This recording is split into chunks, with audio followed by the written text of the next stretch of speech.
জানেন কি, দশানন রাবণ নিজ পুত্র মেঘনাথের মৃত্যুর পর শ্রীরামকে পরাজিত করার জন্যই পাতালের রাজা অহিরাবণের সহায়তা নেন।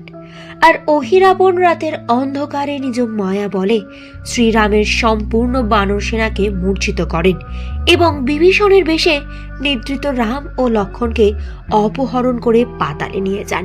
বজরংবলী যখন এই সম্পূর্ণ ঘটনা জানতে পারেন, তখন তিনি প্রভুর খোঁজে পাতাল লোকে যান এবং পাতাল লোকে মকরধ্বজকে পরাজিত করার পর বজরংবলী অহিরাবণের 5টি প্রদীপের কথা জানতে পারেন, যে প্রদীপে ছিল অহিরাবণের প্রাণ।